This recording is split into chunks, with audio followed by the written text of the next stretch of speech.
Good morning friends, कैसे हैं आप सभी।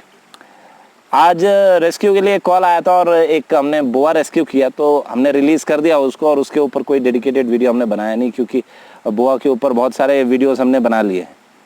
तो अब रिलीज़ करने आए थे फॉरेस्ट्री में, तो हमने सोचा कि चलो एक वीडियो बना ही लेते हैं। तो आज का जो वीडियो है, हमने पिछले वीडियो में जो हमारा रसल स्वाइपर रिलीजिंग वीडियो था, उसमें हमने एक टॉपिक के बारे में बात करी थी, जहाँ पर हमने वो इंजेक्शन से वैक्यूम क्रिएट करके वेनम को एक्सट्रैक्ट करने की टेक्निक के बारे में बात करी थी। एक स्नेक एक्सपर्ट हैं, हालांकि हम उनका नाम नहीं लेंगे क्योंकि ये छोटा मुंह बड़ी बात वाली बात हो जाएगी और लोग ये भी कहेंगे कि नेगेटिव पब्लिसिटी करके हम लाइमलाइट में आना चाहते हैं। तो हमारा ऐसा कोई इंटेंशन है नहीं, लेकिन गलत चीज़ को गलत कहना हम ज़रूरी समझते हैं। तो उन स्नेक सेवर ने ये बताया कि अब आप इंजेक्शन को इस तरह से काटिए, ऐसा करिए और वैक्यूम क्रिएट करके आप निकाल लीजिए। तो हम आपको ये बताना चाहते हैं कि आप चाहें तो गूगल पर सर्च कर लें या यूट्यूब पर भी सर्च कर लें, एक्सट्रैक्शन की टेक्निक से वेनम को निकाल पाना ऑलमोस्ट इम्पॉसिबल होता है। ये इम्पॉसिबल क्यों होता है, अब आज का हमारा वीडियो उसी बारे में बात करता हुआ है। तो आप बने रहिए और देखते रहिए एजी फिल्म्स को। तो दोस्तों, आगे बढ़ने से पहले हम फर्स्ट एड के बारे में बात करते हैं। हमने फर्स्ट एड के ऊपर कई सारे वीडियोस और भी बनाए हुए हैं, आप लिंक में डिस्क्रिप्शन देख सकते हैं, लेकिन फिर भी एक बार उस बारे में बात करना ज़रूरी है। तो अमित भी साथ में ही है और हम बात करते हैं कि स्नेक बाइट अगर हो तो हमारा सबसे पहला कदम क्या होना चाहिए स्नेक बाइट के बाद। तो अक्षय, जैसा कि हमने भी पहले भी बात की है हमने, और बहुत सारे स्नेक एक्सपर्ट्स जो हैं इस पे बात करते रहते हैं कि अगर आपको स्नेक बाइट हो जाए तो सबसे पहला कदम आपका क्या होना चाहिए। तो ऑप्शनल है कि आप वूंड को धो सकते हैं, ठंडे पानी के साथ आप वूंड को धो सकते हैं। हालांकि धोना इतना इम्पोर्टेंट नहीं होता। सबसे पहला काम है वो जो हमको स्नेक बाइट के बाद सबसे पहला का काम जो करना है वो ये है कि वूंड को स्टेबलाइज करना है हमको, वूंड को स्टैटिक करना है हमको। तो जहाँ भी हमको स्नेक बाइट होता है, मानिए कि हाथ की हमको इस उंगली में स्नेक बाइट हुआ है, तो हमको नीचे से ऊपर नहीं, हमको ऊपर से नीचे की ओर क्रैप बैंडेज लगाते हुए आना है और वुंड के आसपास के एरिया में हमको किसी स्टिक या स्केल की सहायता से उसको स्टैटिक बनाना है, स्टेबलाइज करना है। अच्छा, बैंडेज बांधते समय हमको एक चीज़ का स्पेशल ध्यान रखना है कि बैंडेज ना तो ज़्यादा लूज़ रहे और ना तो ज़्यादा टाइट रहे। ज़्यादा टाइट अगर बैंडेज हो जाता है और ब्लड के फ़्लो को रोकने की कोशिश अगर हम करते हैं तो इससे डैमेज होने के चांसेस बढ़ जाते हैं, गैंग्रीन हो सकता है, इवन हमारा जो वेन है वो फट भी सकता है। वहाँ पे हमारे उस अंग को, उस हाथ को या पैर को जहाँ पे स्नेक बाइट हुआ है उसको काटना भी पड़ सकता है। स्थिति इससे ज़्यादा ख़राब भी हो सकती है।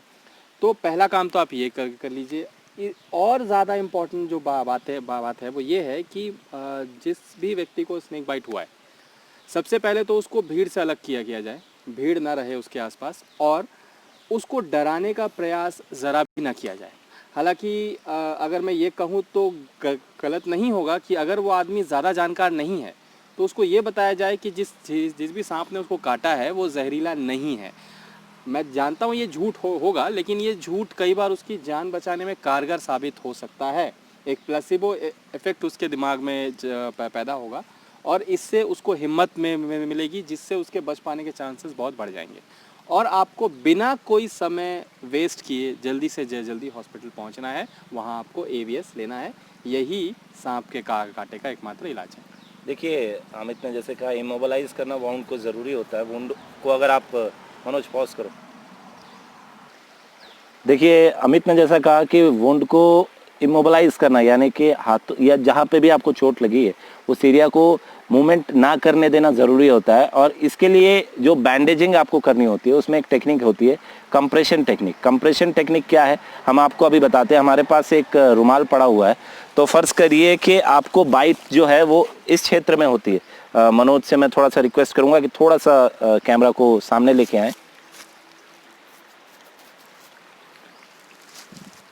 तो फ़र्ज़ करिए जैसे आपको यहाँ पर इस एरिया में आपको स्नेक बाइट हुई है, तो जो गैप होते हैं दोनों फैंग्स के बीच में वो 1 से सवा 1 इंच के बीच का फासला होता है। तो आप कंप्रेशन के लिए सबसे पहले जो भी आपके पास साफ़ सुथरा कपड़ा है, आप उसको चौकोर या किसी भी तरीके से फोल्ड करके ये आप उसको प्रेस करिए। उसके बाद जो आपके पास क्रैप बैंडेज है इस कपड़े और उस बैंडेज के बीच में आपको एक उंगली का फासला रखना है। एक उंगली के फासले से आप ऊपर से शुरू करते हुए नीचे आइए। इससे बहुत ज़्यादा प्रेशर आपके वेन पे, आपके बॉडी टिश्यूज़ पर नहीं बनेगा और ऊपर से नीचे तक आने में आप जब उसको रैप कर देते हैं तो इतना ज़्यादा आप प्रेशर क्रिएट कर पाएंगे कि आपका जो मसल है वो मूव नहीं होगा, मोबिलाइज नहीं होगा। पॉज कर दो। अब दोस्तों सेकेंडरी स्टेप में आप क्या कर सकते हैं, आपने इमोबिलाइज तो कर दिया, लेकिन कई बार ऐसा होता है कि व्यक्ति अकेला है और उसके साथ ये हादसा हो जाता है और कई बार हमारे पास क्रैप बैंडेजेस नहीं होते हैं। तो इस सिचुएशन में आप अपने कपड़ों का प्रयोग कर सकते हैं। और दूसरी चीज़ ये रखना है आपको कि जैसा अमित ने शुरू में बताया है कि आपको ठंडे दिमाग से सोचना होगा। अगर आपको बाइट कर लिया है किसी स्नेक ने तो आप हड़बड़ी में अगर आप तेज़ी से भागते हैं तो दो चीज़ें होती है। पहला, आपका ब्लड प्रेशर बहुत तेज़ी से बढ़ता है, जिस कारण जो वेनम है वो बहुत तेज़ी से पूरे ब्लड में, पूरे बॉडी में फ्लो करना शुरू कर देता है। तो इससे दिक्कत तो जो आपके पास समय है, मान लीजिए एक रसल स्वाइपर ने आपको बाइट किया है, आपके पास लगभग 1.5 से 2 घंटे का समय होता है, लेकिन अगर आपका ब्लड प्रेशर बहुत तेज़ी से बढ़ रहा है, आप घबरा रहे हैं, तो ये 2 घंटे 1.5 घंटे का समय रिड्यूस होकर 45 मिनट से आधे घंटे तक रह जाता है। ये टोटली डिपेंड करता है कि आपका ब्लड उस समय कितनी तेज़ी से फ्लो कर रहा है। एक चीज़ और होती है, ठीक है आप शांत दिमाग से आप हैं, लेकिन आपको उस समय हड़बड़ी करके पैदल भी नहीं चलना है। कई बार ये होता है कि बहुत सारे स्नेक्स होते हैं, जैसे करैत है, कोबरा है, इनने जब आपको बाइट कर लिया तब आपका ब्लड प्रेशर लो होने लगता है नेचुरली। आप अगर चल के जा रहे हैं तो ब्लड प्रेशर आपका बढ़ेगा, लेकिन अगर आप नॉर्मली अगर आप बैठे हुए तो आपका ब्लड प्रेशर लो होता है। तो आप अगर चल के जा रहे हैं या दौड़ के, भाग के, घबरा के जा रहे हैं तो ब्लड प्रेशर लो होने के कारण आप टकरा के गिर सकते हैं, क्योंकि न्यूरोटॉक्सिक वेनम जो होता है कोबरा और करैत का, ये सीधे हमारे नर्वस सिस्टम को अटैक करता है और इस समय हमारा विजन ब्लर हो जाता है, पैरालिसिस हो जाता है, हम बोलने में अक्षम हो जाते हैं। ऐसी कई सारी चीज़ें होती है जो हम समझ नहीं पाते। इसलिए स्नेक बाइट के तुरंत बाद आपको किसी ठंडे स्थान पर बैठकर सबसे पहले जो फर्स्ट एड का बताया गया वो ट्रीटमेंट लीजिए। उसके बाद आप इमरजेंसी सर्विसेज को कॉल करके बुलाइए। आपके एरिया की जो भी इमरजेंसी सर्विसेज है, 108 है, 104 है, या जो भी नंबर अवेलेबल है, आप उस पर कॉल करके इमरजेंसी सर्विसेज को बुला सकते हैं। स्टॉप कर दो।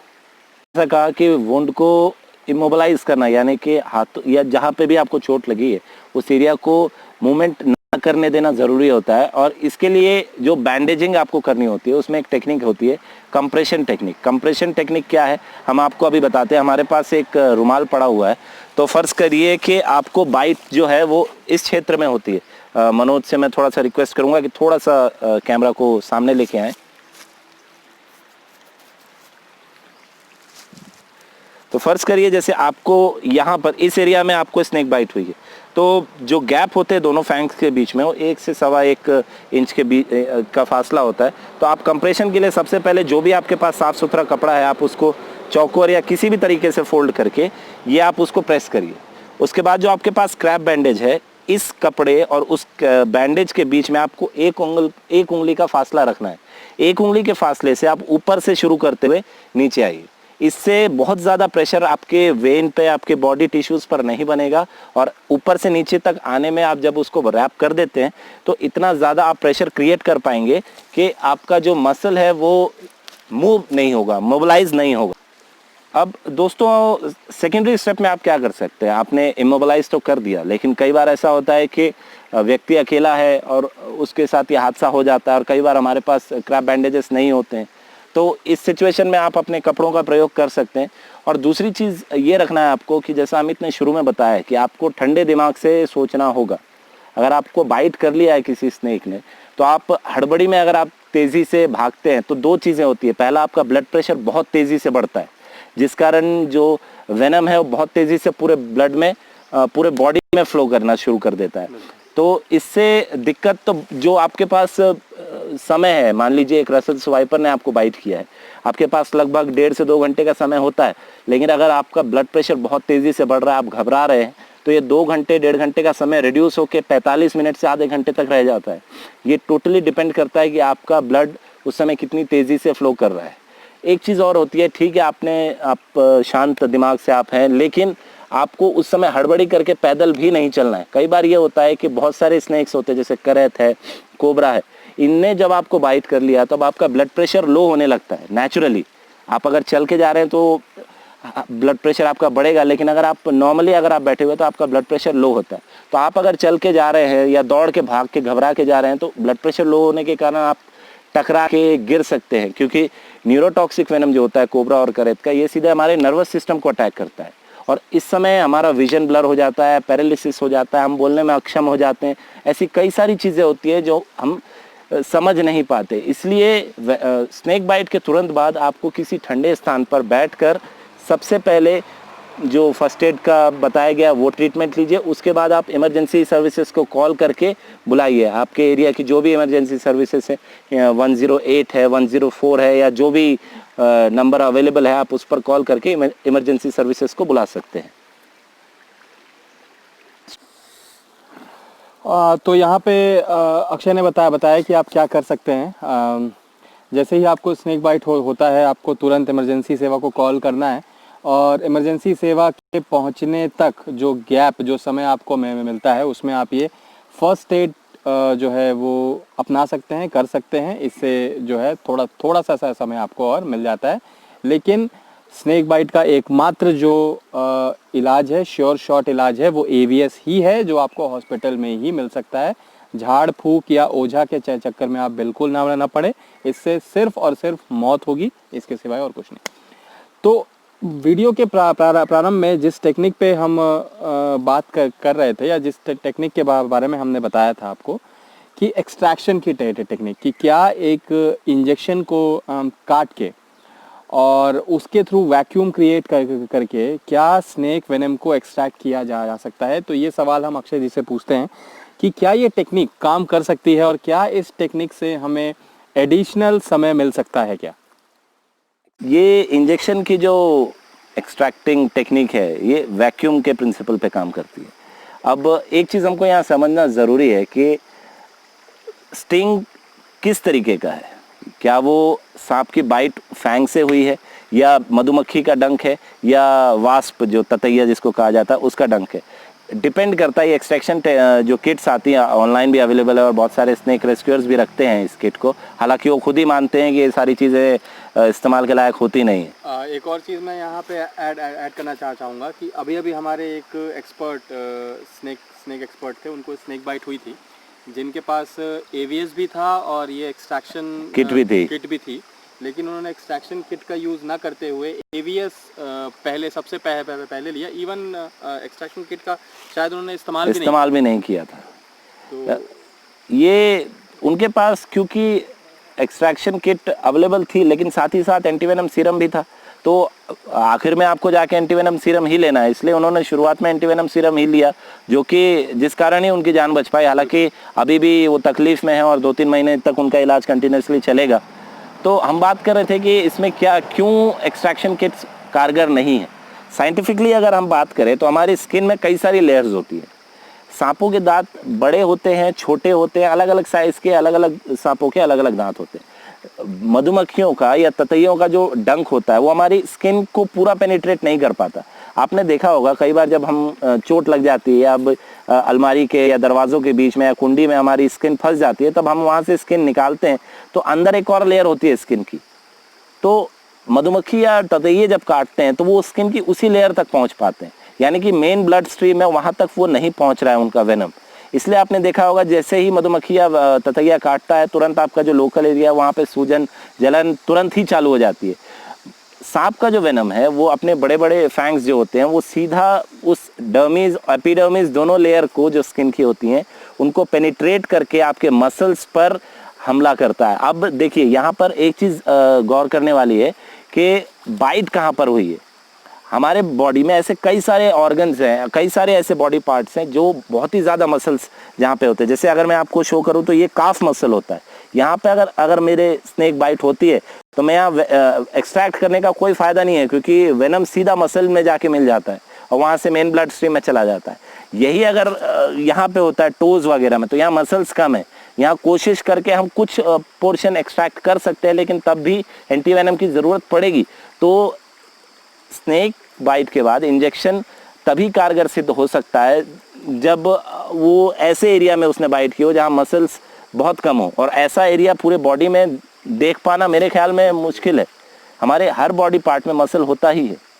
एक छोटा सा एक्सपेरिमेंट अपने दर्शकों को हम ट्राई करने को कह सकते हैं कि वो एक कांच के ग्लास में साफ पानी थोड़ा सा लें और उसमें 3-4 बूंद दूध की या इंक की डाल के देखें, और कोशिश करें कि एक इंजेक्शन से जो है आप सिर्फ 30 सेकंड के बाद, सिर्फ 30 सेकंड का आप समय दीजिए, और 30 सेकंड के बाद आप कोशिश कीजिए कि दूध या इंक जो आपने उसमें उस हाफ ग्लास पानी में डाला है उसको आप एक्सट्रैक्ट करने की कोशिश करिए और देखिए कि उस इंजेक्शन में क्या क्या आता है, तो आपको इसका जो है पूरा का पूरा सार जो है वो समझ आ जाएगा। और आप एक चीज़ ये भी देख सकते हैं, अभी हम फॉरेस्ट्री एरिया में ही बैठे हुए हैं, पीछे हमारे एक छोटी सी स्ट्रीम है जिसमें पानी कंटिन्यूसली बह रहा है। अब हम आपको एक छोटा सा एक्सपेरिमेंट करके दिखाएंगे। हम चलते हैं ज़रा सा स्ट्रीम के पास और इस येलो लीफ को हम लोग ले लेते हैं क्योंकि ये ब्राइट है और आपको क्लियरली दिख पाएगा। तो इस येलो लीफ को हम मान लेते हैं कि ये स्नेक का वेनम है। ओके, बहुत ज़्यादा अमाउंट में नहीं है, हम इसको मान लेते हैं स्नेक का वेनम है। तो अब हम आगे बढ़ते हैं। तो दोस्तों आप देख सकते हैं ये पानी कंटिन्यूसली फ्लो हो रहा है, हमारे बॉडी में भी ब्लड ऐसे ही फ्लो होता रहता है। तो ये अगर स्नेक ने बाइट करा और ये जो प्रोटीन है सीधा जाता है और ये ऐसा ही फ्लो होके जाता है। अब अगर आप अब ये ऐसा, जैसे यहाँ पे भी टुकड़ा देखिए, जैसे आप ये देख सकते हैं ये छोटा सा टुकड़ा है, इसको आप एक्सट्रैक्ट कर निकाल सकते हैं, लेकिन जो बड़े बड़े टुकड़े और बड़े बड़े पोर्शन आगे निकल गए बॉडी में, उनका क्या करिएगा। इसलिए मैक्सिमम हर्पेटोलॉजिस्ट जो होते हैं वो वैक्यूम एक्सट्रैक्शन टेक्निक को सही नहीं मानते हैं। तो दोस्तों हमारा आपसे ये निवेदन है कि किसी भी तरीके के इन चीज़ों पर अपना समय व्यर्थ करने की अपेक्षा आप ये कर सकते हैं कि जैसे ही स्नेक बाइट हो आप इमरजेंसी सर्विसेज को कॉल करिए और हॉस्पिटल जाइए, सरकारी अस्पताल जाइए, प्राइवेट अस्पताल जाइए, लेकिन आपका इलाज अस्पताल में ही होगा। आप अपना समय नष्ट करेंगे अगर आप इस तरीके के छोटे मोटे नुस्खे इस्तेमाल करते हैं, तो आपका समय ख़राब होगा और जो वो समय जो बहुमूल्य आप नष्ट कर देंगे, आपका जीवन बच नहीं पाएगा। फिर अबे तो रुक जाने से बंद